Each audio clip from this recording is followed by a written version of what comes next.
আল্লাহ রাব্বুল আলামিন বলেন, লাকাদ খালাকনাল ইনসানা ফি আহসানি তাকওয়িম সুম্মা রাদাদনাহু আসফালা সাফিলিন ইল্লাল্লাযীনা আমানু ওয়া আমিলুস সালিহাতি ফালাহুম আজরুন গায়রু মামনুন ফামা ইউকাযযিবুকা বা'দু বিদ্দীন আলাইসাল্লাহু বিআহকামিল হাকিমিন। জোরে বলুন আল্লাহু আকবার। এই পৃথিবীতে সবচেয়ে সুন্দর করে আল্লাহ তাআলা আমাকে আপনাকে বানিয়েছেন। চেহারার সৌন্দর্যের দিক থেকে, গুণগত দিক থেকে সবচেয়ে সুন্দর করে আল্লাহ তাআলা আমাকেই বানিয়েছেন। এই জন্য এই পৃথিবীতে সবচেয়ে বেশি মর্যাদা দিয়ে আল্লাহ তাআলা আমাকে বানালেন। আমি ছাড়া পৃথিবীতে যত প্রাণী আছে, শক্তির দিক থেকেও আমার চাইতে বড় প্রাণী আছে। ওই সমস্ত প্রাণীগুলোর মৃত্যুর মধ্য দিয়ে তাদের সব কিছু শেষ হয়ে যাবে, তাদের পরকাল বলতে কিছু নাই। কিন্তু মানুষের দুটা কাল, একটা হলো ইহকাল, আরেকটা কোন কাল? আরেকটা কোন কাল? পরকাল। আমার আপনার বাড়ির গৃহপালিত পশু মরে যাবে, শেষ হয়ে যাবে। আকাশের উড়ন্ত পাখিগুলো মরে যাবে, তাদের জীবন যাত্রা সেখানে শেষ হয়ে গেল। সমুদ্র জগতের যত জলজ প্রাণী আছে, মৃত্যুর মধ্য দিয়ে তাদের সব কিছু শেষ হয়ে যাবে। কিন্তু মানুষ মরে যাবে, মরার পর তার জন্য স্থায়ী জীবন নতুন করে শুরু হয়ে যাবে। এই জন্য কোনো প্রাণীর বিচার হবে না, কিন্তু আল্লাহ তাআলা বান্দার জন্য বিচার নিশ্চিত করে দিয়েছেন। আল্লাহ রাব্বুল আলামিন সেই কঠিন দিনের ব্যাপারে এটাকে বিচারের আওতায় যে না হবে, আল্লাহ তাআলা একটা সূরার নামকরণ করেছেন সূরাতুল হাশর।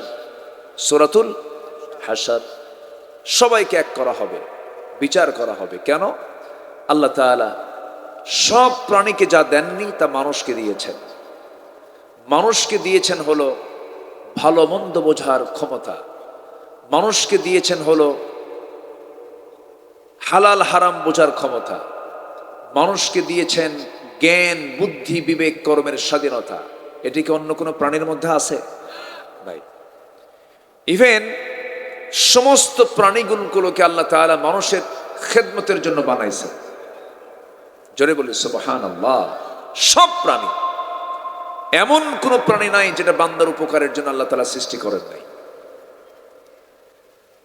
আল্লাহ রাব্বুল আলামিন বলেন, শুধু প্রাণীকুল কেন, হুয়াল্লাযী খালাকা লাকুম মা ফিল আরদি জামিআ, তিনি সেই মহান সত্তা যিনি তোমাদের জন্য আসমান জমিনে যা কিছু আছে সব তিনি তোমাদের জন্যই সৃষ্টি করেছেন। তোমার দায়িত্ব হলো এই দুনিয়াতে কারো গোলামি না করে একমাত্র কার গোলামি করা? আল্লাহর গোলামি করা। এক জায়গায় না, সব জায়গায়? সব জায়গায়।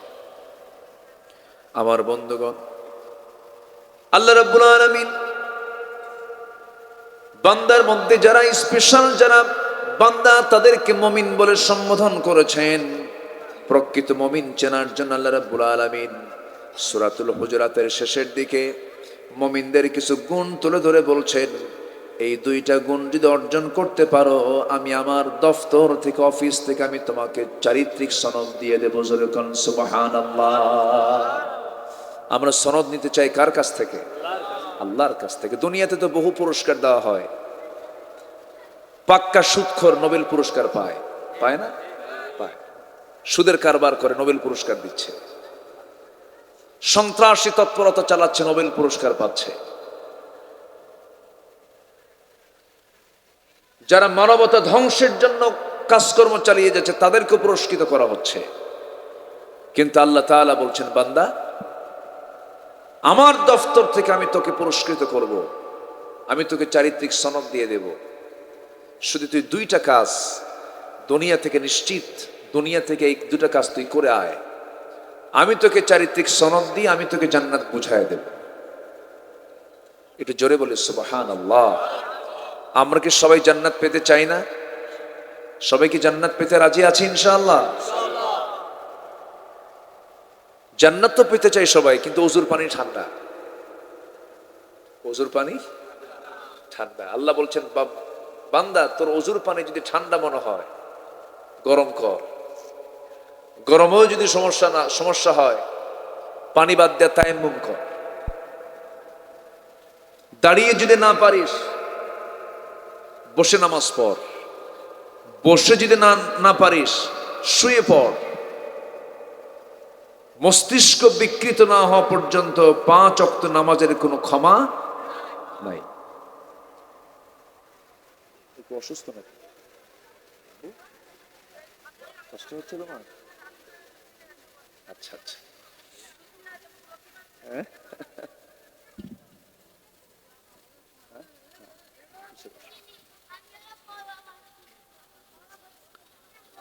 সম্মানিত ভাইয়েরা, নামাজের কোনো ক্ষমা আছে বলেন তো? নামাজ যদি কেউ মিস করে, ইচ্ছে করে যদি কেউ ছেড়ে দেয়, আমার রাসূল বলেছেন, মান তারাকা সালাতান মুতাআম্মিদান ফাকাদ কাফার। সে ব্যক্তি যেন কুফরি করলো। মারাতগুলোর সক্ষম ভাবে যদি আমরা মোকাবেলা না করতে পারি, ভবিষ্যৎ প্রজন্ম অন্ধকারে নিমজ্জিত হয়ে যাবে মুসলমান।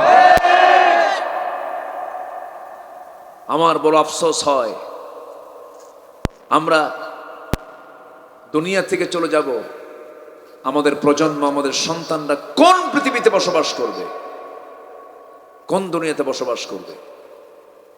চরম ভয় পাচ্ছি, কেমন যেন মনে হচ্ছে। সম্মানিত ভাইয়েরা, আজকে সমকামী থেকে প্রমোট করা হচ্ছে, হোমোসেক্সকে প্রমোট করা হচ্ছে। আমেরিকা, ইউরোপের বহু দেশে সেখানে সমকামিতার আইনকে তারা বিল টেনে আইন আকারে পাশ করেছে। ছেলের দিকে আকৃষ্ট হচ্ছে, পুরুষ পুরুষের দিকে আকৃষ্ট হচ্ছে, নারী নারীতে আসক্ত হচ্ছে, যা বিকৃত যৌনাচার। এই সমকামিতার এই জঘন্য গুনার ইতিহাস রয়েছে হলো কওমে লূতের। সেই কওমে লূতকে আল্লাহ তাআলা গজব দিয়ে শেষ করেছেন। সেই গজবের দৃশ্য এখনো আছে না নাই? এখনো আছে। যারা জর্দান গিয়েছেন, জর্দানের সেই ডেড সি এলাকা, মৃত সাগর, এই ডেড সি এলাকা ফি আদনাল আরদ, আল্লাহ তাআলা বলছেন সবচেয়ে নিম্নাঞ্চল এলাকা এটা। এটি নিম্নাঞ্চল ছিল না। আল্লাহ তাআলা ওই কওমে লূতরা যখন সমকামিতায় যখন একদম নিমজ্জিত হয়ে গেল, এই বিকৃত যৌনাচারে যখন আক্রান্ত হলো, তখন আল্লাহ তাআলা এই জাতিকে, সবগুলো কওমে লূতকে একসঙ্গে আকাশে তুলে নিয়ে এমন একটা আছাড় মারলেন, মাটিতে গেড়ে দিয়ে, জমিনকে গেড়ে দিয়ে তাদেরকে নির্মূল করে দিলেন। সম্মানিত ভাইয়েরা, সম্মানিত বন্ধুগণ, সেই কওমে লূতের এই জঘন্য অপকর্মের পুনরাবৃত্তি আমরা আবার লক্ষ্য করছি। আমেরিকা, ইউরোপের বহু দেশে এটাকে সংসদ আইন আকারে এনে তারা পাশ করেছে। পার্শ্ববর্তী দেশ ভারতেও তারা এই চিন্তা মাথায় নিয়েছে, অনেকটাই তারা এগিয়ে যাচ্ছে। সমকামিতাকে কেমনে প্রমোট করা যায়, ওরই কিছু ধ্বজাধরি, কিছু বদমাইশ আমার দেশেও তারা চেষ্টা করতে চায়। জীবনের শেষ রক্তবিন্দু থাকা পর্যন্ত এই সমস্ত অন্যায়কে আমরা সহ্য করতে পারবো না। এগুলোর বিরুদ্ধে প্রতিবাদ করার দরকার আছে না নাই? একজন ব্রিটিশ প্রধানমন্ত্রী, ভারতীয় নাগরিক, প্রেসিডেন্ট ওয়ার্ল্ডের পরাশক্তির একটা পরাশক্তি, ব্রিটেন প্রধানমন্ত্রী ঋষি সুনাক, তিনি বলেছেন, তার কথাটা আমার ভালো লেগেছে। তিনি বলেছেন, a man is a man, a woman is a woman, that's just a common sense. উনি বলেছেন, একটা পুরুষ একটা পুরুষ, একটা নারী একটা নারী। এটা বোঝার জন্য বুদ্ধিজীবী হওয়া লাগে না, এটা বোঝার জন্য একটা কমন সেন্সই যথেষ্ট। সম্মানিত ভাইয়েরা, এই দেশকে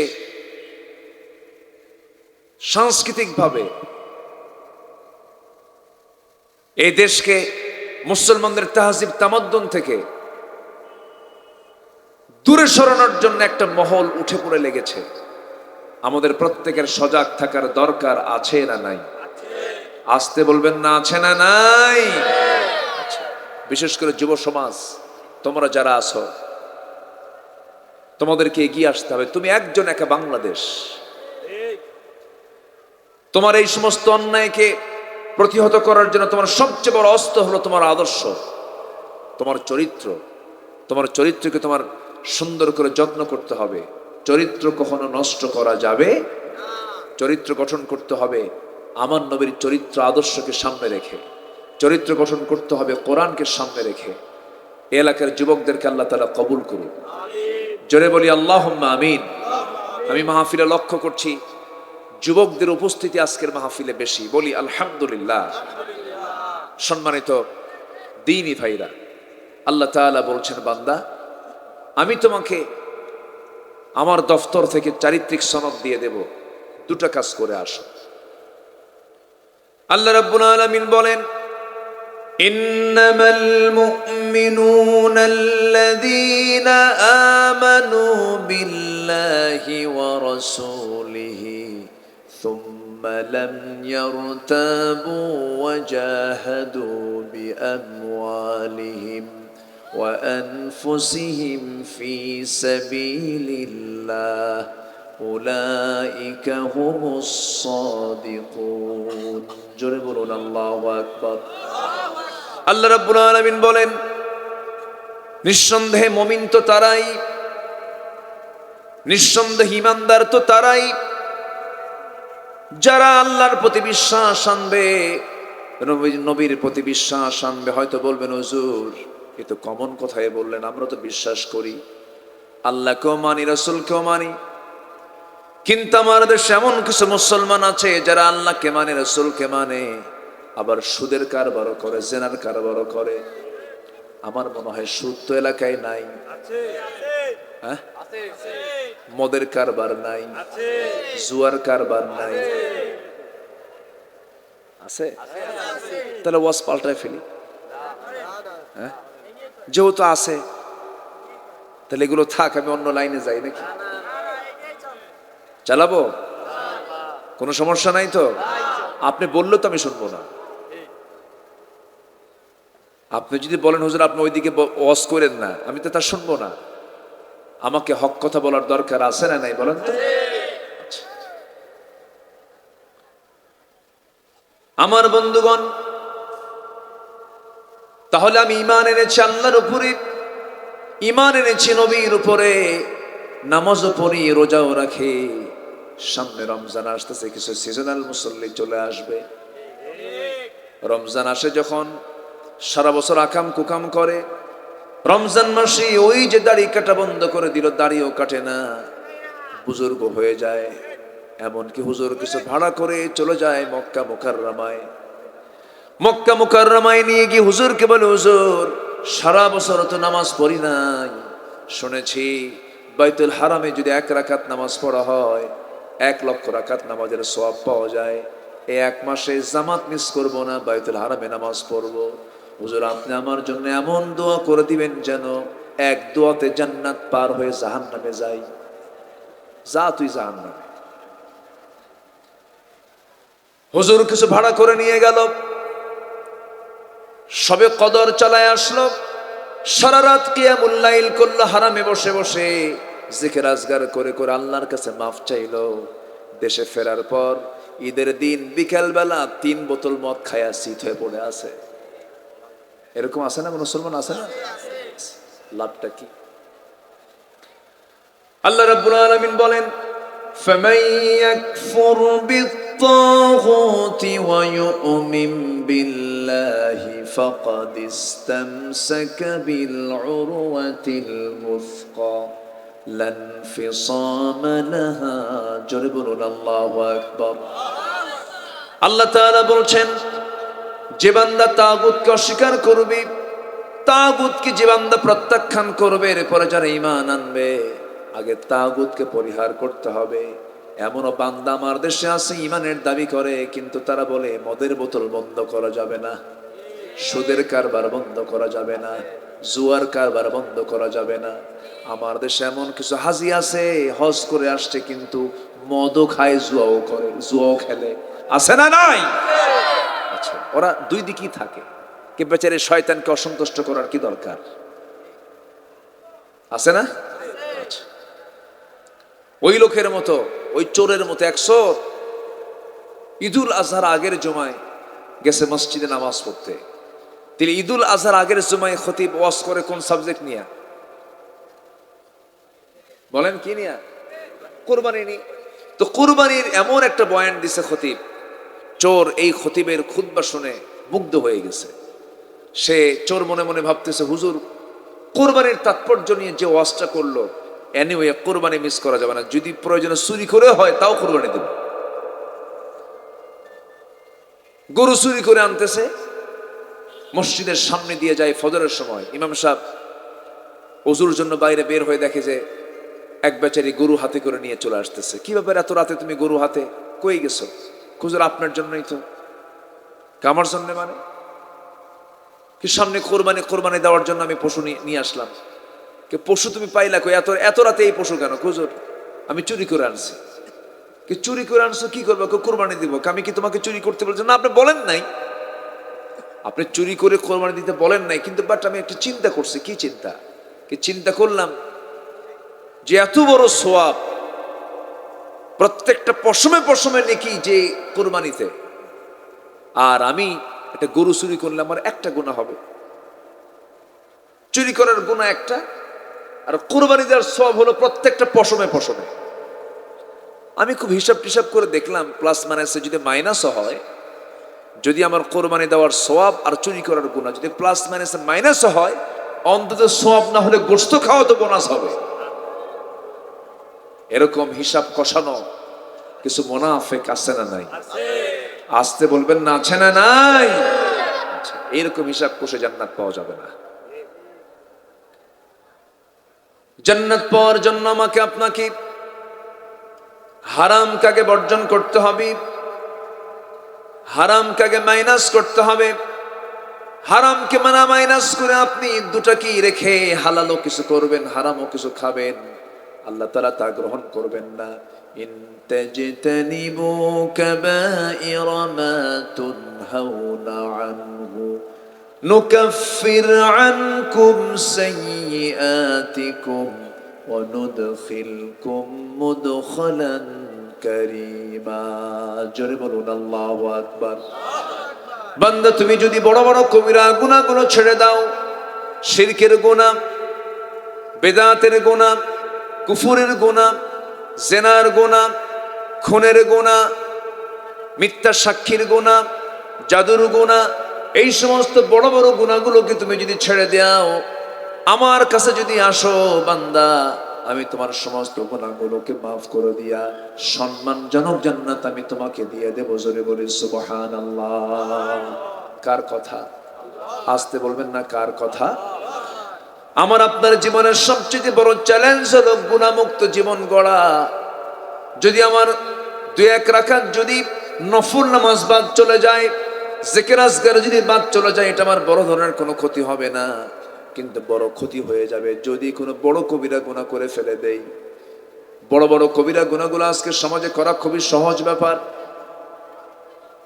এই যে মাদক, এই যে মদের সরাসরি, মাদক দ্রব্যের সরাসরি যুব সমাজ আজকে ধ্বংসের দিকে চলে যাচ্ছে। অথচ আজ থেকে 1500 বছর আগে আমার রাসূল বলেছেন, মদ হলো সমস্ত পাপের মা। মদ হলো সমস্ত পাপের মা। আল খামরু উম্মুল খাবাইস। মদ হলো সমস্ত পাপের মা। মদ সমস্ত পাপের মা কেমন করে হলো? মদের সঙ্গে অনেক পাপের সম্পর্ক আছে, একটার সঙ্গে আরেকটা সম্পর্ক জোড়ায় দেয় এই মদ। কেমন করে? একটা উদাহরণ দিতে হয়। কোন এক আল্লাহওয়ালা শহরে বসবাস করতেন, যে নগরে বসবাস করতেন, ওই নগরে একজন বড় খারাপ নারীর বসবাস ছিল, পতিতা নারীর বসবাস ছিল। সেই পতিতা নারী হাজারো হাজারো পুরুষের যৌবনকে নষ্ট করে দিয়েছে, চরিত্র নষ্ট করে দিয়েছে। এই পতিতা নারী একদিন মনে মনে চিন্তা করলো, জীবনে বহু পুরুষের জীবন নষ্ট করেছি, এই আল্লাহর ওলিকে আমি একদিন টার্গেট করে ফেলবো। টার্গেট করে ফেলছে, ফুসলায়া ঘরের মধ্যে তুলে নিয়ে বলতেছে, শোনো, আমাকে তুমি চিনতে পারো না, আমি হলাম এই শহরের একজন পতিতা নারী। আমি তোমাকে ঘরের মধ্যে তুলে ফেলেছি, তুমি যদি আমার কথা না শোনো, এমন একটা চিল্লান মারবো, নগরের সমস্ত লোক এসে তোমাকে যখন আমার ঘরের মধ্যে দেখতে পাবে, তোমার মান সম্মান চলে যাবে। তোমার সামনে আমি 3টা অপশন রাখলাম। নাম্বার 1 হলো, এই যে আমার সামনে মদের বোতল আছে, এই মদের বোতলটা তোমার সামনে দিয়ে দিলাম, এখান থেকে তোমাকে মদ্যপান করতে হবে। তুমি যদি এটাতে রাজি না হও, আমার সঙ্গে তোমার জেনা করতে হবে। এটাও যদি রাজি না হও, নাম্বার 3 হলো, এই যে শিশু এখানে বসে আছে, শিশুকে তোমার খুন করতে হবে। আল্লাহওয়ালা মনে মনে চিন্তায় পড়ে গেলেন, কোনো ক্রমেই তো খুন করা যাবে না। খুন করলে তো তার শাস্তি বড় মারাত্মক, ভয়াবহ শাস্তি, জাহান্নাম ছাড়া কোনো উপায় নাই। নাম্বার 2, জেনা তো করাই যাবে না, জেনা করলে তো ঈমান থাকে না। নাম্বার 3, মদের বোতল। বারবার মদের বোতলের দিকে তিনি চেয়ে আসেন, মনে মনে ভাবতেছেন, অন্তত বাঁচার জন্য মদের বোতল থেকে একটা ঢোক আমি মেরে দেই। এটাকে কম হারাম মনে করে, একটু দুর্বল মনে করে খুন, এরপরে জেনার দিকে না গিয়ে ওই বেচারি ভাবলেন, দেখি মদের বোতল থেকে এক ঢোক মদ মেরে দেই। যখন এক ঢোক মদ যখন খেয়ে নিয়েছে, তাল না মাতাল? আসতে কয়, মদের ফলাফল কি তাল না মাতাল? কোনটা মেয়ে, কোনটা বউ, কোনটা নিজের বোন, কোনটা পরের বোন চেনা যায়? চেনা যায় না। হিতাহিত কোনো জ্ঞান থাকে না। কোন এক বেচারি মদ খায়া রাত 3টার দিকে বাড়িতে আসছে, তো বউ যখন শুনতেছে ডাকতেছে রাত 3টার দিকে কে ডাকবে বউ তো ভালো জানে। ভাবতেছে আমার স্বামী আসছে এত রাতে, অবশ্যই কিছু খায়া আসছে। দরজা খুলতে ভয় পায়, কারণ হুঁশ তো নাই। বড় ছেলেকে ডাক দিয়ে বলে, বাজান চল, তোর বাপ আসছে দরজায়, চল তুইও যাই আমিও যাই, একসাথে দরজা খুলি। বড় ছেলেকে ডাক দিয়ে দরজার কাছে গিয়ে দরজা খোলা মাত্র স্বামীর চেহারার দিকে তাকায়, দেখে চোখ লাল টকটকে, মানে চোখে এখন বের হয়ে আসবে। যখন কোনো মানুষ নেশা করে, মদ খায়, তখন তার মদের এই খাওয়ার সিমটমটা প্রকাশ পায় কিসে? চোখে। চোখ দেখে বলে যেটা মদখোর, চোখ দেখে বলে কি এটা কি মদখোর। তারপরে ঠোঁট যদি কালো হয়, ওকে কি বলে? বিড়িখোর। পাপ করবেন, পাপ আমাকে ঘেরাও করে ফেলবে, পাপ আমাকে ঘেরাও করে ফেলবে। পাপের কোনো শান্তি নাই, পাপের কোনো আরাম নাই। বালা মান কাসাবা সাইয়্যাতাও ওয়া আহাতাত বিহি খাতিআতুহু ফাউলাইকা আসহাবুন নার। পাপ করবেন, পাপ আপনাকে ঘেরাও করে ফেলবে। আজকে গোটা দুনিয়া জুড়ে রোগীর পরিমাণ কম না বেশি? রোগের পরিমাণ কম না বেশি? বেশি। বেশি রোগ কখন হয়? যখন সমাজে পাপাচার বেড়ে যায়। আমার বন্ধুগণ, যে মদকে আল্লাহ রাসূল সমস্ত পাপের মা বললেন, সেই মদ আজকে সমাজে অ্যাভেলেবেল হয়ে গেছে।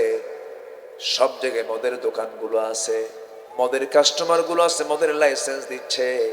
আল্লাহ তাআলা কত আগে বললেন, ইন্নামাল খামরু ওয়াল মাইসিরু ওয়াল আনসাবু ওয়াল আজলামু রিজসুম মিন আমালিশ শাইতান। মদ জুয়া এগুলো সবগুলো হলো শয়তানের কাজ। কার কাজ বলেন? শয়তানের কাজ। মদ্যপানে মানুষ মাতাল হয়ে যায়। তো দরজায় যখন ডাক দিছে, বউ এসে দেখে স্বামীর চোখ লাল টকটকে, মদ খেয়েছে। দরজা খোলা মাত্রই এই মদ্যপায়ী স্বামী তার বউয়ের দিকে তাকায় লক্ষ্য করে বলতেছে, আম্মা আসসালামু আলাইকুম। মাথা তো ঠিক নাই, বলে ফেলছে। বউ কয়, হাই রে আমার পোড়া কপাল, তোমার কি একটু হুঁশ হলো না? যুবক ছেলের পাশে তুমি আমাকে আম্মা বলে ডাকো, তোমার কি একটু সেন্স নাই? ছেলের দিকে তাকায় লাল টকটকে চোখ নিয়ে ছেলের দিকে তাকায় বলে, দুলাভাই আসসালামু আলাইকুম। বলবি তো, মাথা তো ঠিক নাই। এই মদের বোতল নিয়ে কোনো আলেম ওলামা থাকে না। এই মদের বোতলের সাথে কোনো ভালো মানুষের সম্পর্ক নাই। এই মদের বোতল নিয়ে নাইট ক্লাবে তারাই রাত্রি যাপন করে যারা মদের আইন পাশ করে। সম্মানিত ভাইয়েরা, সম্মানিত বন্ধুগণ, সে আল্লাহওয়ালা মদের বোতল থেকে এক ঢোক যখন মেরে দিয়েছে, মাতাল। যখন মানুষ মাতাল হয়ে যায়, ভালো মন্দ বোঝার কোনো ক্ষমতা থাকে না। যখন এক ঢোক মদের বোতল মেরে দিয়েছে, সঙ্গে সঙ্গে তার জেনাটা কঠিন না সহজ? সহজ। জেনাও হয়ে গেছে, মাতাল অবস্থায় তার খুনও হয়ে গেছে। আল্লাহর ওলি মনে করলেন যে বুঝি আমি মদের এই বোতল থেকে এক ঢোক মারলেই মনে হয় আমি নাজাত পেয়ে যাচ্ছি, কিন্তু এই মদ তাকে জেনার দিকে নিয়ে গেল, খুনের দিকে নিয়ে চলে গেল। মদ আছে যেখানে জেনা আছে সেখানে, জেনা আছে যেখানে খুন আছে সেখানে। ইমানদার কি মদের বোতল নিয়ে থাকতে পারে? ইমানদার কি মদের বোতল নিয়ে থাকতে পারে? আল্লাহ রাব্বুল আলামিন সেই জন্য বলছেন, ইন্নামাল মুমিনুনা আল্লাযীনা আমানু বিল্লাহি ওয়া রাসূলিহি, প্রকৃত মুমিন তো তারাই যারা ঈমান আনবে অত্যন্ত গুরুত্বের সাথে। কার উপর ঈমান আনবে? আসতে বলবে না, কার উপরে? আল্লাহর উপর ঈমান আনা মানে আল্লাহ তাআলা যত বিধিবিধান দিয়েছেন সমস্ত বিধিবিধানগুলোকে ফলো করা, কোনো তর্ক বিতর্ক না করা। আল্লাহর আইনের বিরুদ্ধে কথা বলার মতো কিছু কুলাঙ্গার আমার দেশও আছে না নাই? আসতে বলবেন না, আছে না নাই? আচ্ছা, আবার হজেও যায়, ঈদের জামাতে নামাজ পড়তে যায়, কিন্তু আল্লাহর কিছু কিছু আইনকে মানতে চায় না। বলে পর্দার বিধান এটা গ্রহণযোগ্য নয়, জেনার বিধান গ্রহণযোগ্য নয়, সুদের বিধান গ্রহণযোগ্য নয়। শুধু একটা বিধান কেন, কোরআনে কারীমের একটা হরফকে যদি কেউ অমান্য করে তার ঈমান আছে না গেছে? ঈমান চলে গেছে। এই জন্য ঈমানটা আমাদের আগে ক্লিয়ার করতে হবে, ঈমানটাকে ফ্রেশ করতে হবে। আমি নামাজ পড়লাম, রোজা রাখলাম, হজ করলাম, যাকাত দিলাম, সুদের পক্ষে কথা বললাম, জেনার পক্ষে কথা বললাম, এই সমস্ত অন্যায়ের বিরুদ্ধে আমার কোনো ভূমিকা নাই। আমার ঈমান আবার নবায়ন করতে হবে, ঠিক কিনা বলেন? ঈমানকে নবায়ন করতে হবে। আল্লাহ রাব্বুল আলামিন আরেক জায়গায় বলছেন, ওয়াল্লাযীনা আমানু ওয়া লাম ইয়ালবিসু ঈমানাহুম বিযুলমিন উলাইকা লাহুমুল আমনু ওয়া হুম মুহতাদুন। ঈমান যারা আনবে, ঈমানকে যারা জুলুমের দ্বারা আচ্ছাদন করবে না, শিরকের দ্বারা আচ্ছাদন করবে না, ওই সমস্ত বান্দাগুলো নিরাপদ থেকে যাবে। সেই সমস্ত বান্দাগুলো নিরাপত্তার চাদর আবৃত থাকবে। ওই সমস্ত বান্দারা হেদায়েত প্রাপ্ত বান্দা। এই জন্য ঈমানটাকে রক্ষা করার জন্য জুলুম থেকে বাঁচার দরকার আছে না নাই? জুলুম মানে কি? জুলুম মানে শুধু অত্যাচার করা নয়। জুলুম, শিরক একটা জুলুমের কাজ। যেরকম আল্লাহ তাআলার সাথে সমকক্ষ কাউকে মনে করা যাবে না। যদি কেউ মনে করে আল্লাহর আইনের সাথে অন্য কোন আইনকে জোড়া দেওয়া যাবে না, আল্লাহর আইনকে বাদ দিয়ে অন্য কোন আইনকে বিশ্বাস করা যাবে না, যদি কেউ করে এরকম, তাহলে কি হবে? এটা জুলুম হলো। কার সঙ্গে জুলুম হলো?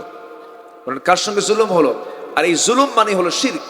যেরকম আমার মাথায় টুপি আছে, টুপিটা মানায় কোথায়?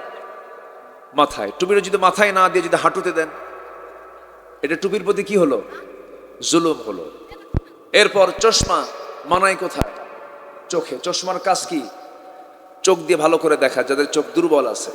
এখন চোখে চশমা না দিয়ে যদি আপনি পিছন দিকে দেন, দেয় না কিছু কিছু উঠতি বয়সে যুবকরা, দেয় না?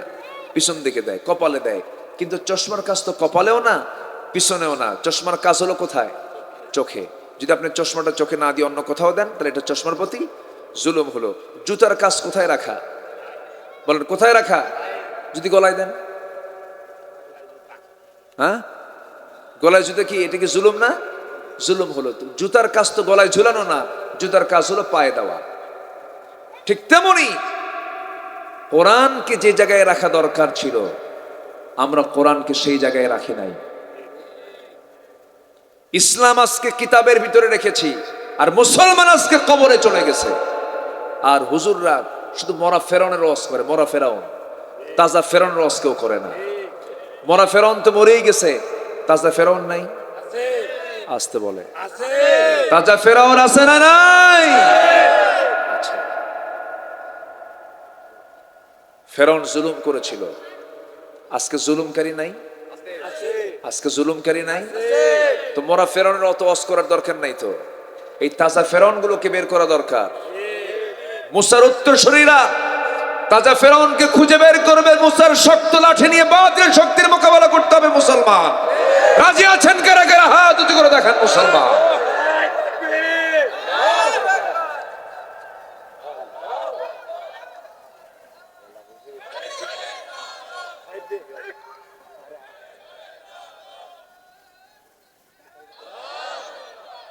আল্লাহ তুমি সবার হাতকে কবুল করো। জোরে বলে আমিন, আরো জোরে আমিন, আরো জোরে আমিন। সম্মানিত ভাইয়েরা, নিজেকে গঠন করে নিতে হবে জান্নাত প্রাপ্তির যোগ্যতা। জান্নাতে যাওয়ার যোগ্যতা না পেলে, যোগ্যতা হাসিল না করলে আমরা কি জান্নাত পাবো? পাবো না। জান্নাতে যাওয়ার যোগ্যতা হচ্ছে, এক নাম্বার হলো ভালো করে ঈমান আনতে হবে। ভালো করে ঈমান আনতে হবে। ভেজাল না নির্ভেজাল? কি ঈমান টানবো আমরা, ভেজাল না নির্ভেজাল? ভেজাল, কথা ঠিক নাই। ফ্রেশ ঈমান আনতে হবে। কি ঈমান আনতে হবে? ফ্রেশ ঈমান। আমরা উযু ভঙ্গের কারণ জানি না? ঘুমালে উযু থাকে? পেশাব পায়খানা করলে উযু থাকে? থাকে না। তো উযু ভঙ্গের কারণ জানি আমরা, নামাজ ভঙ্গের কারণ জানি আমরা, কিন্তু ঈমান ভঙ্গের কারণ কিন্তু আমরা অনেকে জানি না। ঈমান ভঙ্গের কারণ আছে না নাই? এমন কিছু অপরাধ, যে অপরাধগুলো করলে তার ঈমানই থাকে না। ইউসবিহু মুমিনান ওয়া ইউমসি কাফিরান। আখিরি জামানায় এমন একটা সময় আসবে, যে সময় সকালবেলা ঈমানদার, বিকেলবেলা কাফের। আমরা সেই সময় কিন্তু আমরা অতিক্রম করছি। আপনার ঈমানকে ছিনতাই করার জন্য সর্বক্ষণ লেগে আছে আপনার পিছনে কিছু শয়তানের কিছু এজেন্ট লেগে আছে না নাই? শয়তানের, আমার তো মনে হয় বাংলাদেশে আসা লাগে না, শয়তানের বড় শয়তান আমার দেশে আছে কিছু। আসতে বলবেন না, আছে না নাই? সঙ্গে বলুন, ইন কুনতুম তুহিব্বুনাল্লাহ ফাত্তাবিউনি ইউহিব্বুকুমুল্লাহ ওয়া ইয়াগফির লাকুম যুনুবাকুম ওয়াল্লাহু গফুরুর রহিম। কি মোহাম্মদ से वफा तूने तू हम तेरे है, ये जहां चीज है क्या लौह कलम तेरे है। মোহাম্মদকে যদি ভালোবাসো, ভালোবাসা পাবে আমার। লৌহ কলম লুফিবে তোমরা, মাটির পৃথিবী সেকন ছাড় সব পেয়ে যাবে। শুধুমাত্র জীবনের চাইতে বেশি রাসূলকে তোমাদের ভালোবাসতে হবে। কিন্তু ভালোবাসার জায়গা আমরা রাসূলকে রাখতে পারি নাই। তার বড় প্রমাণ হলো, আমি একটু বলে দেই আপনাকে, শোনেন। আমার নবীর জীবদ্দশার ঘটনা। কোন এক মুনাফিক নবীর কাছে বিচার চাইতে গেলেন। নবীজি তার পক্ষে বিচারের রায় না দিয়ে রাসূল বিচারের রায় দিলেন, ইহুদির পক্ষে দিলেন। ইহুদির পক্ষে যখন রায়টা চলে গেছে, এই মুনাফিক এসে সাইয়েদনা ওমর ফারুকের কাছে এসে বলছে, ওরে ওমর, নবীর কাছে বিচার চাইলাম আমি, নবীজি মুসলমানের পক্ষে রায় না দিয়া ইহুদির পক্ষে রায় দিল। আচ্ছা বলেন তো, বিচার করার সময় মুসলিম দেখবো, ইহুদি দেখবো, না ন্যায় বিচার দেখবো? কি দেখবো আমরা? এমন বিচার কি আমার দেশে আছে নাকি? এমন বিচার কি গোটা দেশ বিশ্বের কোথাও আছে নাকি? জোর যার মুল্লুক তার, আইন তো সবার জন্য সমান নয়। এই তো চিত্র আমরা দেখে আসতেছি। অথচ আল্লাহ রাব্বুল আলামিন একটা আয়াতে সুন্দর করে বলে দিয়েছেন, শ্রেষ্ঠ আয়াত এটা, সবচেয়ে ব্যাপক অর্থবোধক আয়াত এটা, যেটা খতিবরা প্রত্যেকটা জুমার খুতবায় বলেন, ইন্নাল্লাহা ইয়া'মুরু বিল আদলি ওয়াল ইহসানি ওয়া ইতা'যিল কুরবা ওয়া ইয়ানহা আনিল ফাহশাই ওয়াল মুনকারি ওয়াল বাগি ইয়া'iদুকুম লা'আল্লাকুম তাযাক্কারুন। জোরে বলুন আল্লাহু আকবার। আল্লাহ তাআলা আদলের ব্যাপারে কথা বলেছেন, আদলটা ঠিক রাখো। ইয়াদিলু হুয়া আকরাবু লিত্তাকওয়া। আদল যদি ঠিক রাখতে পারো, এটাই হলো শ্রেষ্ঠ তাকওয়ার পন্থা। আদলটাকে তোমরা ঠিক রাখো। আমার বন্ধুগণ, আমার প্রিয় ভাইরা, একটু কান লাগাবেন, মনোযোগ দিয়ে শুনবেন। আইন যদি সবার জন্য সমান আজকে থাকতো, মানবতা টিকে যেত, মানবতা ঠিক থেকে যেত, কিন্তু আইন তো সবার জন্য সমান নয়। কিন্তু আল্লাহ তাআলা আরেক জায়গায় বলছেন, ওয়াকিমুল ওয়াজনা বিল কিসত ওয়ালা তুখসিরুল মিজান, তোমরা তোমাদের ওজনটাকে সঠিক করো। ওয়াইলুল লিল মুতাফফিফিন, ওই সমস্ত ব্যক্তির জন্য ধ্বংস যারা নেওয়ার সময় বেশি নেয়, দেওয়ার সময় কম দেয়, নিজের জন্য এক আইন, পরের জন্য অন্য আইন। আছে না? এগুলো কি ইমানদারের কাজ নাকি? ইমানদার কি এমনটা করবে নাকি? ইমানদার তেমনটা করবে না। আমার বন্ধুগণ, আমার ভাইয়েরা, এই জন্য ইমানকে আগে মজবুত করতে হবে। ইমানের যতগুলো গুণ আছে সেই সমস্ত গুণগুলো ভিতরে উপস্থিত করতে হবে। ইমানদারের গুণ হলো, এক নাম্বার হলো নামাজকে সুন্দর করে রেগুলার করে ফেলা, খুশুর সঙ্গে আদায় করা। নাম্বার 2 হলো জিহবার লাগাম টেনে ধরা, জিহবাকে সংযত রাখা, জিহবার ট্রিটমেন্ট করা, অযাচিত একটা কথাও মুখ থেকে না বের করা। মুখ থেকে যে কথা বের করলে বান্দা মনক্ষুণ্ণ হয়ে যাবে, বান্দা কষ্ট পাবে, এমন কোনো কথা না বলা। আগে কথা বলা না, আগে চিন্তা করা। বলেন আগে কথা বলা না, আগে চিন্তা করা। আগে চিন্তা করে এরপরে কথা বলা। ইমানদারের কথা হবে সংযত, ইমানদারের নামাজ হবে ঠিক মতো। নাম্বার 3 হলো ইমানদার যাকাত দেবে ঠিক মতো। নাম্বার 4 হলো সে তার যৌনাঙ্গকে, লজ্জাস্থানকে হেফাজত করবে। নাম্বার 5 হলো আমানত ঠিক রাখবে। নাম্বার 6 হলো ওয়াল্লাযীনা হুম লিআমানাতিহিম ওয়া আহদিহিম রাউন, ওয়াদা ঠিক রাখবে, অঙ্গীকার ঠিক রাখবে। নাম্বার 7 হলো নামাজ দিয়ে শুরু করেছেন আল্লাহ তাআলা, নামাজ দিয়ে শেষ করেছেন, নামাজের ব্যাপারে যারা যত্নশীল হবে।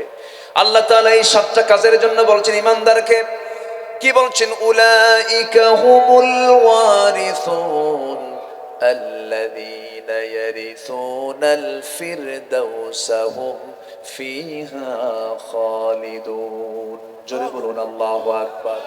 যাদের ওয়াদা ঠিক নাই, যাদের আমানত ঠিক নাই, আপনি বিচারের আসনে বসেছেন, বিচারটা ব্যাঠিক করতে হবে না, সঠিক করতে হবে। সঠিক বিচার করতে হবে। যে বিচারক সঠিক বিচার করবেন, আল্লাহ তাকে উপর করে জাহান্নামে ঢুকায় দিবেন, উপর করে জাহান্নামে ঢুকায় দিবেন।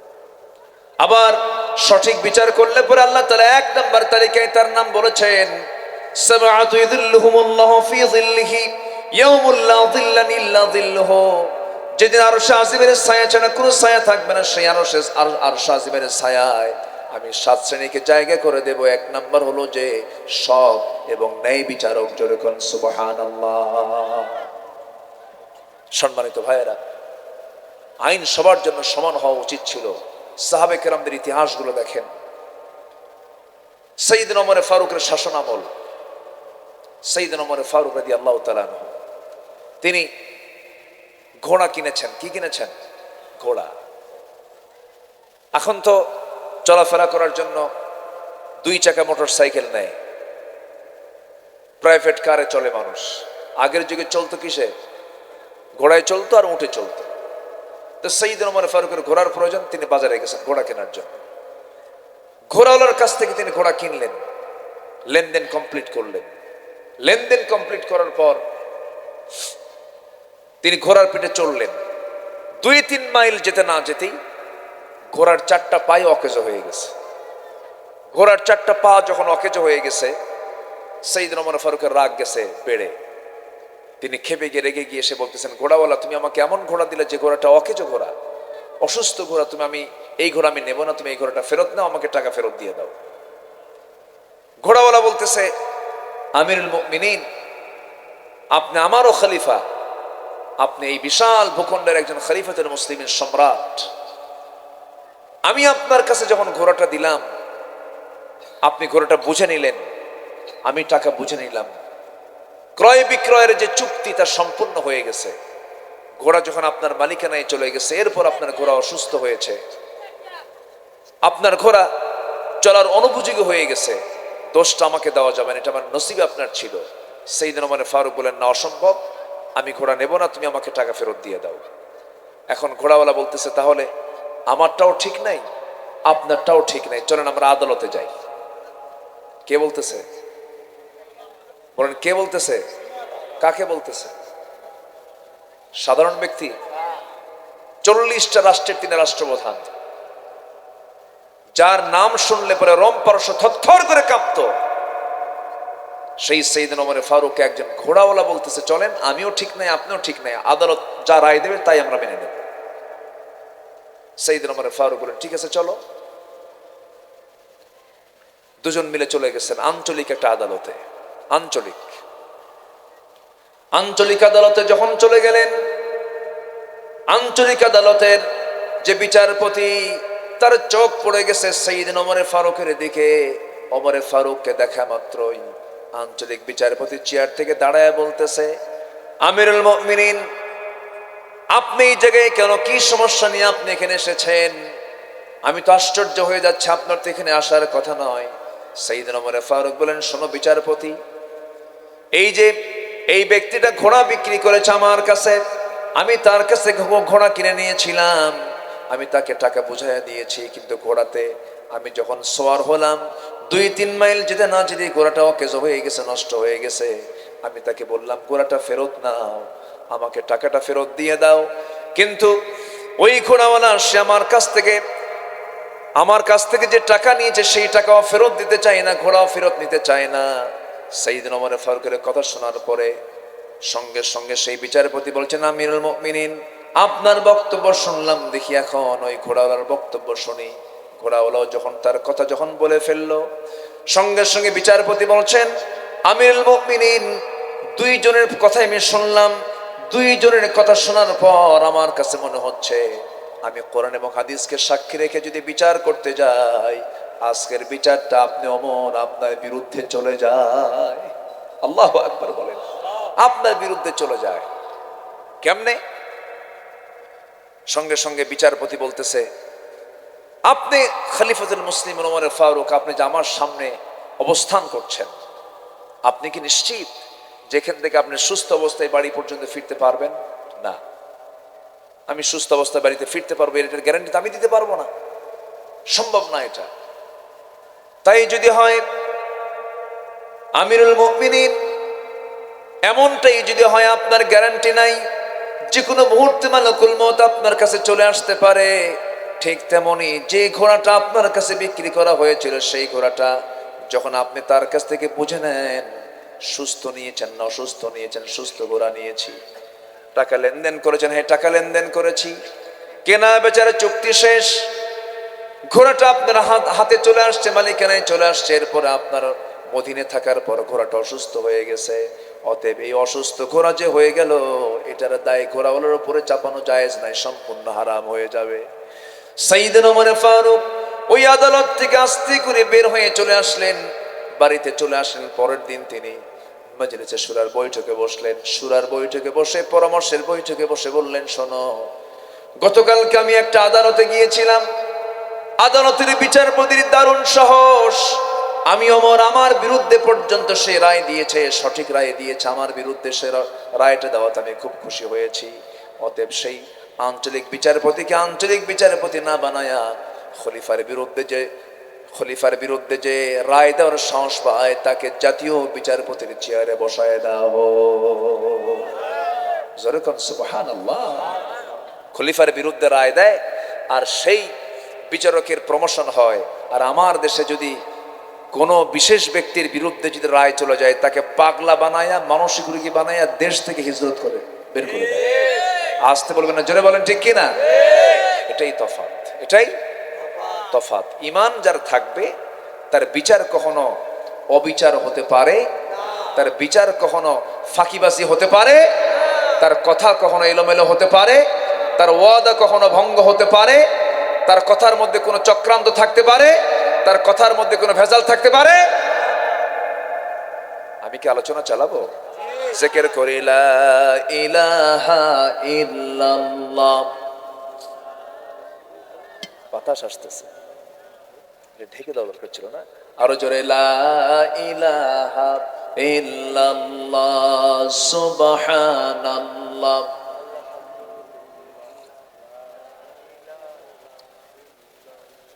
আরো জোরে, লা ইলাহা ইল্লাল্লাহ সুবহানাল্লাহ আলহামদুলিল্লাহ লা ইলাহা, আরো জোরে লা ইলাহা,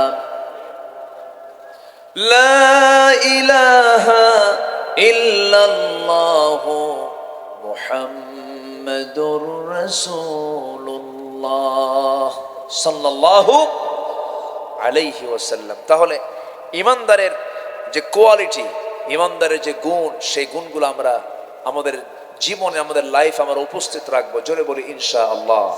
এক নম্বর, আমরা নামাজ পড়বো কয় ওয়াক্ত? 5 ওয়াক্ত নামাজ আজকে থেকে ছেড়ে দেব না, এমন সিদ্ধান্ত কি নেওয়া যায় না ইনশাআল্লাহ? না বিপদে পড়লেন? বিপদ মনে করতেছেন না তো? আমরা যে 5 ওয়াক্ত নামাজ পড়বেন, কারা কারা একটু হাত তুলে দেখান তো দেখি। জোরে বলি ইয়া আল্লাহ, আরো জোরে বলি ইয়া আল্লাহ। আমাদেরকে 5 ওয়াক্ত সালাত আদায় করার তৌফিক তুমি আল্লাহ দিয়া দাও। জোরে বলি আমিন, আরো জোরে আমিন, আরো জোরে আমিন। নামাজ পড়লে কি খুশি হয়? বেজার কি হয়? বেজার কি হয়? শয়তান। এই জন্য নামাজ কার হক? বলেন নামাজটা কার হক? সবার আগে আমরা হক আদায় করব কার? দিনে কয়বার? বলে দিনে কয়বার? 5 বার।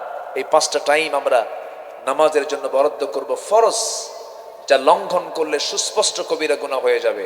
নামাজ আজকে থেকে কেউ ছেড়ে দেব না। আমার বন্ধুগণ, আল্লাহ রাব্বুল আলামিন এরপর আরেকটা কাজ করতে বলছেন।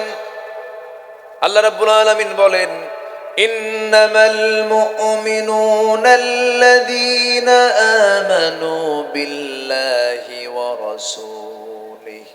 আল্লাহর প্রতি ঈমান আনবে, নবীর প্রতিও তোমার ঈমান আনতে হবে। নবীর প্রতি মুহাব্বতের দরকার আছে না নাই? কম না বেশি?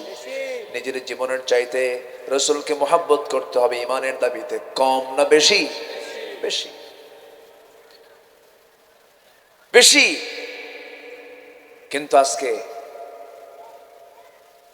একটা পয়েন্ট আমি ভুলে গিয়েছিলাম, আমি আবার ওই পয়েন্টের দিকে ফিরে আসতেছি। সাইয়েদনা ওমর ফারুকের মতো মানুষ রাসূলকে কি পরিমাণ ভালোবেসেছেন। ইহুদির পক্ষে রাসূল গেলেন না, না মুনাফিক, না ইহুদির পক্ষে রাসূল গেলেন, মুনাফিকের পক্ষে গেলেন না। মুনাফিকের বিরুদ্ধে ইহুদির পক্ষে রায় দিলেন। মুনাফিক এসে বলতেছে, ওমর সানি বিচার করো।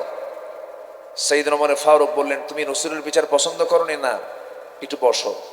ভিতরে গেলেন, তরবারি নিলেন, গর্দান শরীর থেকে সরায়া ফেললেন। সঙ্গে সঙ্গে নবীর কাছে রিপোর্ট গেল। রাসূল মনে মনে চিন্তা করলেন, মনে হয় আমার ওমর কোন একটা ভুল করে বসলো, একটা মানুষকে মেরে ফেলে দিল। কিন্তু পরক্ষণে আল্লাহ তাআলা আয়াত নাজিল করে জানিয়ে দিলেন, হে রাসূল, ওমর যে কাজটা করেছে চুল পরিমাণ তার কাছে কোনো ভুল নাই, কারণ সে আপনাকে জীবনের চাইতে বেশি ভালোবাসে। জোরে কোন সুবহানাল্লাহ।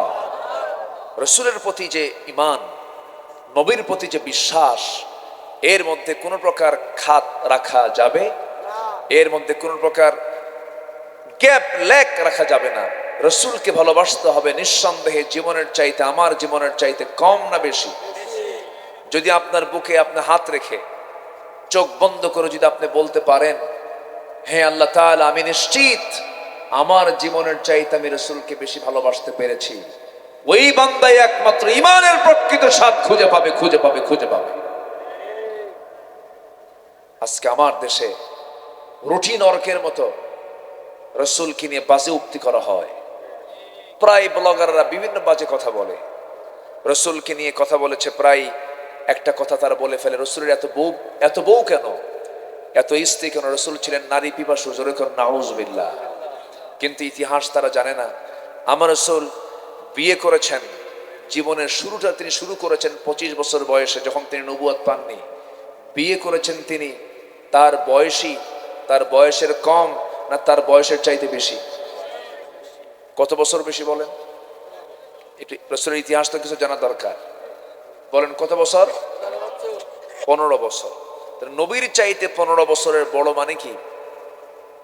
অনেক গ্যাপ। কিন্তু আমার নবীর চাইতে বয়সে 15 বছরের বেশি।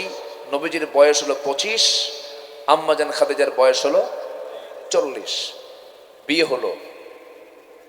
এই আম্মাজান খাদিজার সঙ্গে আমার নবীজির দাম্পত্যময় জীবন চললো হলো 24 বছর। কত বছর? 24 বছর। তাহলে 24 আর 25 কত হয়? রাগ করতেছেন না কাবা? হুজুর আপনি আসছেন ওয়াজ করতে, আপনি অঙ্ক শিখান কেন? এরকম চিন্তা করতেছেন না তো? আচ্ছা, নবীজির বয়স 25 বছর, বিয়ে করলেন, আর আম্মাজান খাদিজার সঙ্গে তার দাম্পত্যময় জীবন কাটলো হলো আরো 24 বছর। কত হলো? 49, 50 প্রায়। আচ্ছা, 50 বছর পরে কি মানুষের নতুন করে যৌবন আসে? সারা জীবন তিনি পার করেছেন আম্মাজান খাদিজার সাথে, এবং সব বাচ্চা, 4টা মেয়ে যে তার ছিল, এই 4টা মেয়ে সব আম্মাজান খাদিজার গর্ভে এসেছেন। বাকি কোন স্ত্রীর গর্ভে কোন সন্তান আসেনি। শুধু একজন মারিয়া কিপ্তি রাদিয়াল্লাহু আনহার পেটে একটা সন্তান এসেছিল, তার নাম হলো ইব্রাহিম। বাচ্চা জন্মের পরপরই আবার দুনিয়া থেকে বিদায় হয়ে যায়। বাকি সন্তানগুলো সব আম্মাজান খাদিজার গর্ভে থেকে এসেছে। রাসূল মাঝে মাঝে তিনি বলতেন, ও আমার সাহাবীরা, আমার জীবনের শেষ সময় পর্যন্ত যদি আমার খাদিজা আমার সঙ্গে থেকে যেত, আল্লাহ তাআলা আমাকে সেকেন্ড কোনো বিয়ে করার হুকুম দিতেন না। জোরে কোন সুবহানাল্লাহ। তাহলে রাসূল বিয়ে করেছেন, এখান থেকে স্পষ্ট হলো কার ইঙ্গিতে? আসতে বলবেন না, কার ইঙ্গিতে? আল্লাহর ইঙ্গিতে। কিন্তু আমার নবীকে নিয়ে এই সমস্ত বাজেগুলো কথা বলা হয়, ইমানদার যারা, তাদের মধ্যে অবশ্যই দায়িত্ববোধটা থাকা উচিত। রাসূলকে গালি দেবে মুসলমান, যে মুসলমান চুপ করে বসে থাকবে, নবীজির সুপারিশ তার কপালে জুটবে না, জুটবে না, জুটবে না। অতএব আমরা এই কথা স্পষ্ট করে জানিয়ে দিতে চাই, আমার নবী যে হতো, এরকম ইতিহাস আমরা জেনেছি। নবীজি মক্কার 13 বছর তিনি কাবা শরীফের ভিতরে কুরাইশদের রেখে দেওয়া 360টা মূর্তিকে সামনে রেখে রাসূল 13 বছর বাধ্য হয়ে ওই কাবার দিকে মুখ করে তিনি সেজদা দিয়েছেন, কারণ তার হাতে ক্ষমতা ছিল না। তবে একটা কথা জেনে রাখবেন, সেটা হলো টুডে অ্যান্ড টুমরো এই সমস্ত নাস্তিকদের বিচার বাংলার জমিনে হবে ইনশাআল্লাহ। জোরে বলেন ইনশাআল্লাহ, আরো জোরে বলুন ইনশাআল্লাহ। উচিত ছিল রাসূলকে যারা গালি দিয়েছে, রাসূলকে নিয়ে যারা বাজে মন্তব্য করেছে, রাসূলকে যারা জিনাকার বলেছে, রাসূলকে যারা মৌলবাদী বলে আখ্যা দিয়েছে, সন্ত্রাসী বলে গালি দিয়েছে, উচিত ছিল ওদেরকে প্রকাশ্যে ধরে এনে প্রকাশ্যে দিবালোকে দুনিয়া থেকে বিদায় করে ওদের রক্ত মাংস কুত্তা বিলাই দিয়ে খাওয়ানো দরকার ছিল। সম্মানিত ভাইয়েরা, আমার দেশে দুঃখ লাগে, আমার দেশে নেতার বিরুদ্ধে গালিগালাজ দিলে তার মামলা হয়, তার সাজা হয়। রাসূলকে গালি দিলে সে বুদ্ধিজীবী হয়ে যায়। আমি কি ভুল বলছি? কারো জন্য পৌষ মাস, কারো জন্য সর্বনাশ। যাদের সর্বনাশ এখন হচ্ছে, একদিন তাদের পৌষ মাস আসবে। জোরে বলি ইনশাআল্লাহ। হক কথা বললে আমাদেরকে বলা হয় ধর্মান্ধ, আমাদেরকে বলা হয় মৌলবাদী, আমাদেরকে বলা হয় কট্টরপন্থী, জঙ্গিবাদী, জঙ্গি বলে আখ্যা দেওয়া হয়, উগ্রবাদী বলে আখ্যা দেওয়া হয়। সম্মানিত ভাইয়েরা, পৃথিবীর ইতিহাস কিন্তু সাক্ষী, আজ থেকে 20 বছর আগে যে নেতার হাতে হ্যান্ডকাফ লাগানো হয়েছিল, সেই নেতা আজকে একটা দেশের আমির হয়ে বসে আছে। ঠিক কিনা? বুঝতেছেন আমার কথাগুলো? বুঝতেছেন? সেই দেশের কিন্তু আমির হয়ে বসে আছে। এক মাঘের শীত যায় না। হয়তোবা দিনের জন্য যারা আজকে নির্যাতিত হচ্ছেন, নিপীড়িত হচ্ছেন, নিষ্পেষিত হচ্ছেন, পদদলিত হচ্ছেন, রক্তাক্ত হচ্ছেন, একদিন দেখা যাবে তাদের সৎ চরিত্রের জন্য আল্লাহ তাদের হাতে ক্ষমতা দিয়ে দিয়েছেন। ঠিক কিনা? আসবে দিন। জোরে বলি ইনশাআল্লাহ, আরো জোরে বলি ইনশাআল্লাহ। শর্ত হলো, আল্লাহ বলছেন, ওয়া'দাল্লাহু আল্লাযীনা আমানু মিনকুম ওয়া আমিলুস সালিহাত লা ইস্তাখলিফান্নাহুম ফিল আরদ।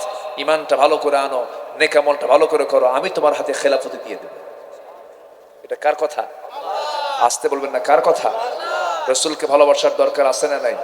আহারে সাহাবীরা রসুলকে কি পরিমাণ ভালোবাসতেন। সব সাহাবীদের মর্যাদা এত বেশি হওয়ার কারণ কি? নবীদের পরে তাদের এই মর্যাদার কারণটা হলো, আমি যতটুকু আমার ভাঙ্গা চূড়া, আমি যতটুকু গবেষণা করেছি সাহাবে কেরামকে নিয়ে, আমার কাছে মনে হয় 1 নাম্বার সেটা হলো নিঃসন্দেহে সাহাবীরা, সকল সাহাবীরা আমার রসুলকে প্রাণের চেয়েও বেশি প্রিয় মনে করতেন, জীবনের চাইতে রসুলকে বেশি ভালোবাসতেন। বলি আলহামদুলিল্লাহ। আমরা কি তা পেরেছি? মনে হয় পারার দরকার আছে না? পারার দরকার আছে না? মাঝে মাঝে নিজের নফসকে প্রশ্ন করবেন। আব্দুল্লাহ আমিন, আব্দুল্লাহ আব্দুল করিম, সত্যি করে বলো তো, তুমি কি রসুলকে তোমার জীবনের চাইতে বেশি ভালোবাসতে পেরেছো? যদি আপনার মনটা বলে হ্যাঁ আমি রসুলকে আমার জীবনের চাইতে বেশি ভালোবাসতে পেরেছি, আপনার ইমানটা পরিতৃপ্ত, আপনার ইমানটা তাজা, আপনার ইমানটা তরুতাজা হয়ে আছে, আপনার ইমানের মধ্যে কোনো ভেজাল নাই। আল্লাহু আকবার বলেন। রসুলকে জীবনের চাইতে বেশি ভালোবাসতে হবে। আমার নবীজিকে সব সাহাবী ভালোবাসতেন। একজন সাহাবীর কথা আমার একটু মনে হলো, সময়ও কম, আমার সময় ফুরে আসতেছে, আমাকে শেষ করতে হচ্ছে। আমার পরবর্তী মেহমান, আমার শ্রদ্ধাভাজন, আমি তাকে খুব সম্মান করি, আমি তাকে খুব ভালোবাসি, মোহাব্বত করি, শ্রদ্ধার চোখে দেখি, আমার অভিভাবক তুল্য তিনি। আমার অনেক কিছুর বিষয়ে তিনি পরামর্শদাতা আমার, আলহামদুলিল্লাহ। তিনি এমন একজন পরিবারের সন্তান, তিনি এমন একজন বংশীয় পরিবারের সন্তান তিনি, আলহামদুলিল্লাহ। এই ভারত উপমহাদেশে যাদের মাধ্যমে দ্বীনের প্রচার প্রসার হয়েছে, আল্লামা রুহুল আমিন রাহমাতুল্লাহ আলাই, আল্লাহু আকবার, চলন্ত হাদিস ছিলেন তিনি, চলন্ত হাদিস। ইয়া আইয়ুহাল্লাযীনা আমানু ইত্তাকুল্লাহা হাক্কা তুকাতিহি ওয়া লা তামুতুন্না ইল্লা ওয়া আনতুম মুসলিমুন। ইমানদারেরা, তোমরা আল্লাহকে ভয় করার মতো ভয় করো। ওয়ালা তামুতুন্না, মরো না, ইল্লা ওয়া আনতুম মুসলিমুন, মুসলমান না হয়ে। এখন বিষয়টা হলো, আমরা এখানে যারা বসে আছি সবাই কি মুসলমান না? মুসলমান তো নাকি? বাবা শহীদুল ইসলাম, দাদা শরীফুল ইসলাম, আর নিজে আমিনুল ইসলাম। তো দাদার নামেও ইসলাম আছে, বাবার নামেও ইসলাম আছে, এবং নিজের নামেও ইসলাম আছে। কিন্তু এই পরিচয় দিয়ে কি জান্নাত মিলবে? দুনিয়ার পাসপোর্ট, দুনিয়ার আইডি কার্ডে হয়তো আমার নাম মুসলমান পরিচয় আমি বহন করতে পারবো, কিন্তু আল্লাহর কাছে, আল্লাহর তালিকায় মুসলমান হতে হলে নাম দিয়ে না গুণ দিয়ে? আসতে বলবেন, নাম দিয়ে না গুণ দিয়ে? গুণ দিয়ে। আল্লাহর সামনে, আল্লাহর কাছ থেকে মুসলমানের সার্টিফিকেট নিতে হবে। সম্মানিত ভাইয়েরা, দুনিয়াতে হয়তো আমি যদি বলা হয় আমার ধর্মের নাম কি, আমি ইসলাম বলে দিলাম, জাতি মুসলমান, কিন্তু আল্লাহর তালিকায় গিয়ে যদি আমার ভিতরে গুণ না থাকে, ওই লোকের মতো এক বেচারি তার আইডি কার্ড করার জন্য অফিসে সবকিছু জমা দিয়েছে, নাম পরিচয় সব দিয়ে আসছে। যেদিন সে আইডি কার্ড নিয়ে আসবে, আইডি কার্ড নিয়ে আসার দিন সে তার হাতে যখন আইডি কার্ডটা হাতে নিয়েছে, তো লোকটার নাম হলো, এই পাশে কথা হচ্ছে খুব, একটু মেহরবানি করে একটু কথাটা একটু সাইলেন্ট রাখি আমরা।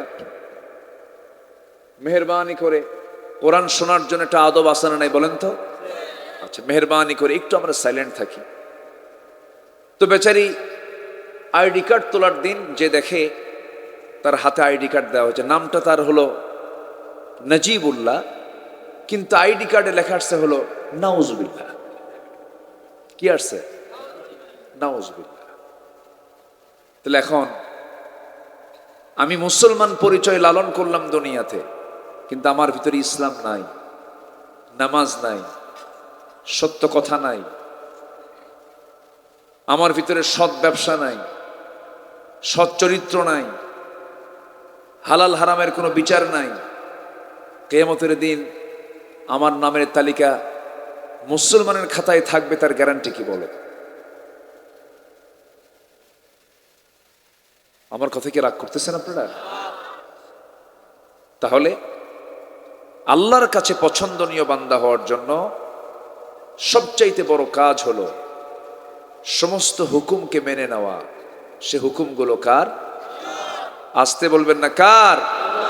আল্লাহ। সম্মানিত ভাইয়েরা, যে কোনো মুহূর্তেই মরণ তো আসবেই।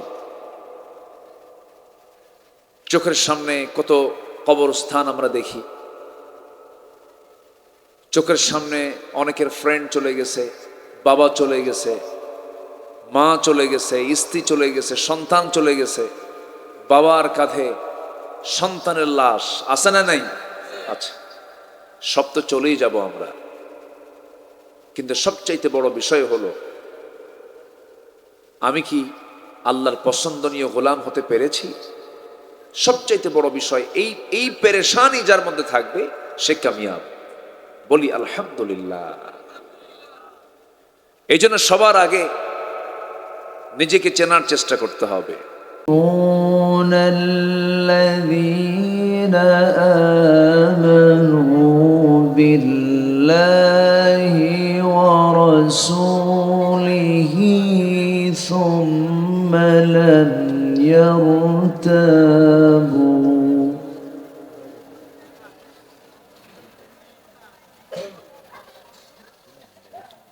ثم لم يرتابوا وجاهدوا بأموالهم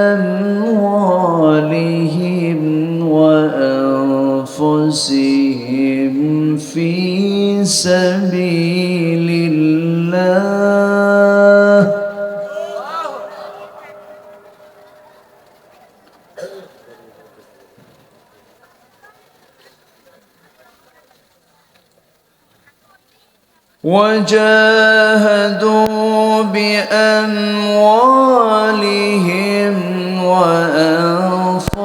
وأنفسهم في سبيل الله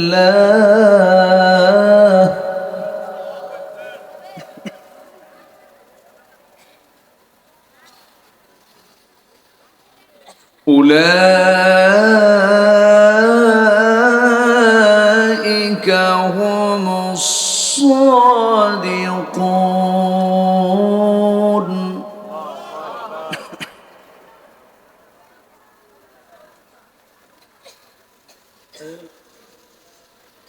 قل أتعلمون الله بدينكم والله يعلم ما في السماوات وما في الأرض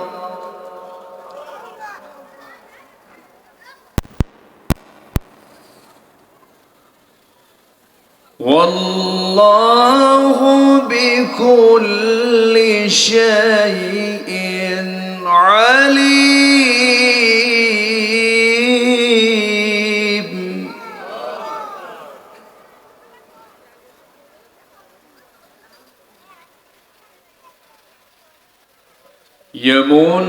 يمنون عليك أن أسلموا قل لا تمنوا علي إسلامكم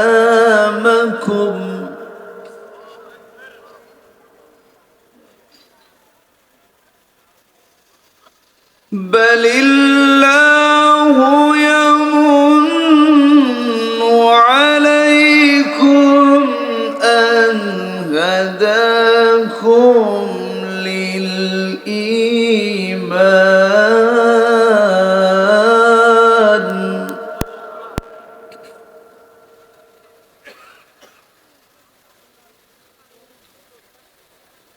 أن هداكم للإيمان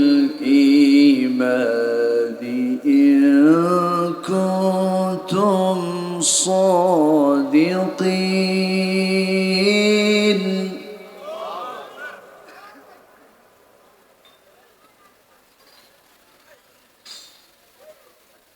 إن الله يعلم غيب السماوات والأرض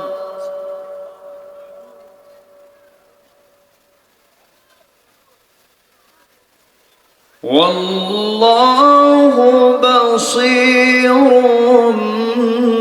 بما تعملون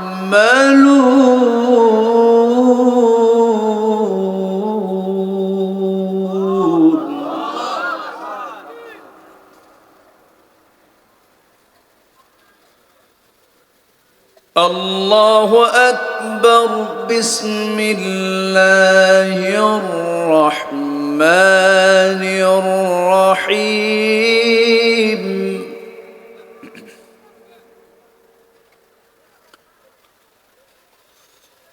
إن الله وملائكته يصلون على النبي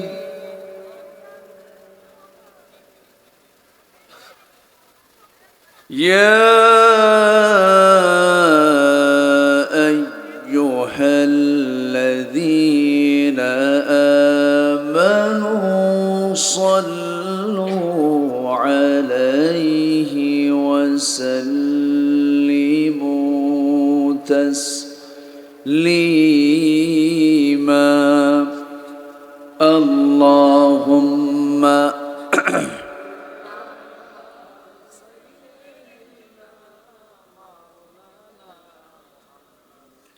وعلى آل سيدنا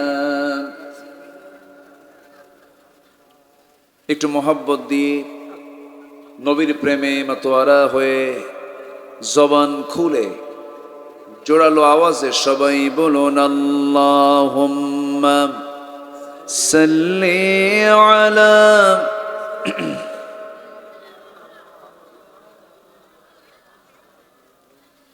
وعلى آل سيدنا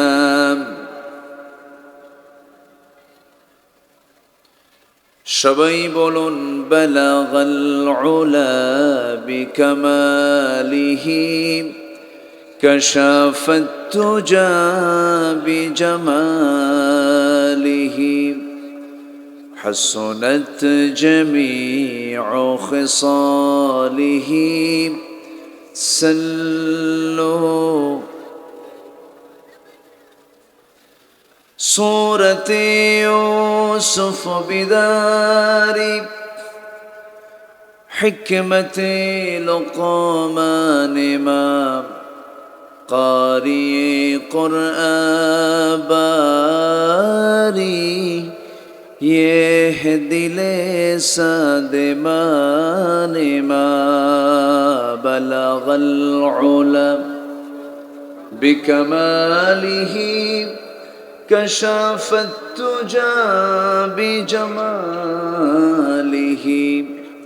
حسنت جميع خصاله سلوا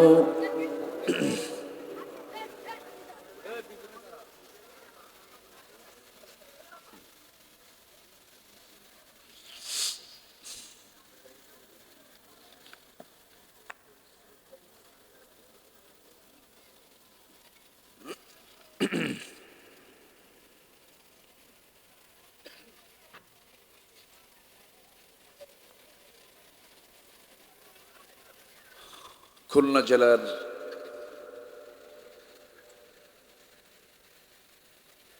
শোলপুর দেয়াড়া যোগীহাটি আমিনী আলিম মাদ্রাসা রূপসা ৬৬তম সিদ্দিকী আমিনিয়া ইসলাহ সব তফসিরুল কোরআন মাহফিল ২০২৪ 3 দিনব্যাপী এই মহৎ আয়োজনের সমাপনী দিবসের সম্মানিত সুযোগ্য সভাপতি, আজকের মাহফিলের বরেণ্য সাহেব সদর জনাব শেখ বাহাউদ্দিন রূপক, আজকের মাহফিলের বরেণ্য প্রধান অতিথি বসিরহাটের সম্মানিত পীর সাহেব, নন্দিত আলেম দ্বীন, আমার অত্যন্ত কাছের মুহতারামি মুকাররমি হযরত মাওলানা শরফুল আমিন হাফিজাহুল্লাহ, আজকের মাহফিলের বরেণ্য অতিথিবৃন্দ, বিশেষ করে আমার পূর্বে কথা বলেছেন নন্দিত আলেম দ্বীন মাওলানা রুহুল্লাহ বেলালি, হাফিজ আব্দুল্লাহ আল মামুন, উপস্থিত হাজরাত উলামায়ে কেরাম, ফদলায়ে ইজম, সুশীল সমাজ, জাতির শ্রেষ্ঠ সন্তান শিক্ষক মণ্ডলী, জাতির বিবেক সাংবাদিক বৃন্দ, সামনে উপস্থিত আজকের মাহফিলের প্রধান আকর্ষণ, যাদেরকে নিয়ে আজকের এই সাজানো গোছানো বর্ণাঢ্য আয়োজন, তাওহীদের পতাকাবাহী, কালেমার ঝান্ডাবাহী, দ্বীন ইসলামের নরসারদুল বীর মুজাহিদ, প্রাণ প্রিয় সম্মানিত দ্বীনি ভাইরা, আড়ালে বসে আছেন শ্রদ্ধেয়া সম্মানিতা মা বোনেরা। আলোচনার সূচনায় আনুষ্ঠানিকতার মধ্য দিয়ে আমার পক্ষ থেকে আবারও দিল খোলা সালাম, আসসালামু আলাইকুম ওয়া রাহমাতুল্লাহি ওয়া বারাকাতুহু। সালামের জবাব তো একটু দুর্বল হবে, অনেক তো রাত হয়ে গেছে, একটু শক্ত করে জবাব দিলে ভালো হয়। আসসালামু আলাইকুম ওয়া রাহমাতুল্লাহি ওয়া বারাকাতুহু। সবাই কেমন আছেন? আমাকে প্রশ্ন করলেন। আল্লাহ তাআলা আমাকে আপনার কাতারেই রেখেছেন, আল্লাহ তাআলা আমাকে আপনার মতোই রেখেছেন, আলহামদুলিল্লাহ। গত বছর মাহফিল কি এই তারিখই ছিল না? 3 দিন। মার্চের কয় তারিখ ছিল? ও, যে আমি এটাই তো চিন্তা করছিলাম। যাই হোক, দেখতে দেখতে একটি বছর পার হলো। আল্লাহ তাআলা এই চাঁদ মাখা মুখগুলো আল্লাহ তাআলা আমাকে আবার দেখার সুযোগ করে দিয়েছেন। কালিমাতুশ শুকর আদায় করছি, মুহাব্বাতান বলে উঠছি আলহামদুলিল্লাহ, আবারও বলছি আলহামদুলিল্লাহ, চিৎকার মেরে বলছি আল্লাহুম্মা ইন্নী আসআলুকা আল হুদা ওয়াত তুকা ওয়াল আফাফা ওয়াল গিনা। সবাই বলি আল্লাহুম্মা লাকা আসলামতু ওয়া বিকা আমানতু ওয়া আলাইকা তাওয়াক্কালতু ওয়া ইলাইকা আনাবতু ওয়া বিকা খাসামতু। আমরা আল্লাহ তাআলার শুকর আদায় করে নিলাম। সম্মানিত হাজিরিন, আমি সেখান থেকেই কথা বলতে চাই যেখান থেকে আমি তেলাওয়াত দিয়ে শুরু করেছি। আমি আলোচনার সূচনায় সর্বকালের সর্বযুগের সর্বশ্রেষ্ঠ কিতাব মুকাম্মিলে নিজামে হায়া, complete and balanced code of life, Al Quran আল করিমের 49 নম্বর সূরার শেষ দিকের 3টা আয়াতে কারীম আমি তেলাওয়াত করেছি। এই 3টা আয়াতকে সামনে রেখে কিছু কথা বলতে চাচ্ছি। এই শেষ রাতে আমাকে সময় দেওয়া যাবে তো নাকি ইনশাআল্লাহ? আমাকে সময় দিতে রাজি আছেন তো? সারা রাত তো আর নাই, রাত তো আমি শেষ করে দিয়েছি। তো অনেকেই একটু দাঁড়িয়ে আছেন, আমার মনে হয় একটু বসে পড়লে মাহফিলের সৌন্দর্যটা বেড়ে যায়, শ্রীবৃদ্ধি হয়। একটু মেহেরবানি করে আমরা যে যেখানে আছি একটু বসে পড়লে একটু ভালো হয়। সম্মানিত হাজিরিন, আমি গত বছর 17ই মার্চ আমি এই ময়দানে এসেছিলাম। আমি সেই রাতে সূরাতুল ফাতির থেকে সূরাতুল ফাতিরের 29 নম্বর আয়াতকে সামনে রেখে আমি কিছু কথা বলেছিলাম। যে সমস্ত কাজে কোনো লস নাই, আল্লাহ তাআলার দৃষ্টিতে সেই আয়াতকে সামনে রেখে আমি কথা বলেছিলাম। কি আলোচনা করেছিলাম আমার মনে আছে।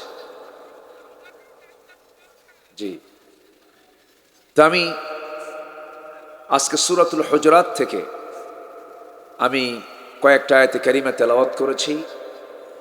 ঘুমের তো আর ভাবটাব নাই মনে হয় নাকি? ঘুমের যে একটা রেশ, এটা কিন্তু কেটে গেছে, আর তো ঘুম থাকার কথা না মনে হয়। তা শোন, আমরা আলোচনার দিকে চলে যাই। আল্লাহ রাব্বুল আলামিন নির্দিষ্ট একটা টাইম দিয়ে আমাকে দুনিয়াতে পাঠিয়ে দিয়েছেন। সেই টাইমটা যখন ওভার হয়ে যাবে, মালাকুল মউত তার নির্দিষ্ট দায়িত্ব পালন করবেন, জান কবজ হয়ে যাবে, আমি দুনিয়া থেকে ট্রান্সফার হয়ে মৃত্যুর মধ্য দিয়ে পরকালীন জগতে আমি অবতীর্ণ হব। পৃথিবীর মহাবাস্তবতা হলো জীবন আছে যার, মৃত্যু আছে তার। মৃত্যু অবশ্যম্ভাবী, মৃত্যুর মুখোমুখি সবাইকে হতে হবে। কিন্তু বিষয়টা হলো যে আমি আমার এই মৃত্যুর মুখোমুখি যে আমাকে হতে হবে, প্রস্তুতি কি নিলাম, এটার জন্য প্রিপারেশনটা কি নিলাম। আল্লাহ তাআলা এই জন্য প্রিপারেশন নেওয়ার জন্য একটা ব্যবস্থাপত্র দিয়ে দিয়েছেন, তার নাম হলো কোরআন। এটা হচ্ছে ব্যবস্থাপত্র প্রস্তুতির। এই কিতাবের উপরে যার যত বেশি দখল থাকবে, এই কিতাবকে যে ব্যক্তি বেশি করে স্টাডি করবে, কিরাআত, তিলাওয়াত, দিরাসাত, তাদাব্বুর যার বেশি থাকবে, তার জন্য জান্নাতের রাস্তাটা বের করা তার জন্য খুব সহজ হয়ে যাবে। না জানার বিকল্প নেই, জানতে হবে। না জেনে জান্নাত পাওয়া যাবে না। জান্নাত পেতে হলে অবশ্যই আমাকে আপনাকে জানতে হবে।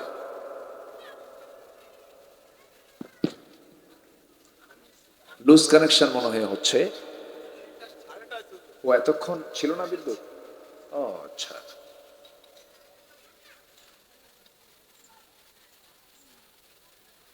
আপনি এখন তরুতাজা হয়ে গেছেন নাকি? খুব টেনশন ছিল আপনার, এখন ঠিক হয়েছেন তো? আর কোনো হেডেক নাই না? যাক, আমরা মানে বিদ্যুতের যে সাপ্লাই আর নিজেদের তৈরি করার যে সাপ্লাই, রাত দিন তফাৎ। উনি খুব টেনশনে ছিলেন। বিদ্যুৎ এসেছে বলি আলহামদুলিল্লাহ। বেশি জোরে বলার দরকার না, আবার যেতেও পারে। এই পর্যন্তই থাক। সম্মানিত ভাইয়েরা, তাহলে আমাদের সবচেয়ে বড় দিক হলো আমি মৃত্যুর পূর্বে পরকালীন জিন্দেগির জন্য আমি কি প্রিপারেশনটা নিলাম, কি প্রস্তুতিটা নিলাম, এটাই হচ্ছে সবচেয়ে বড় বিষয়। আল্লাহ বান্দাকে এই ব্যাপারে সতর্ক করেছেন বিভিন্ন জায়গায়।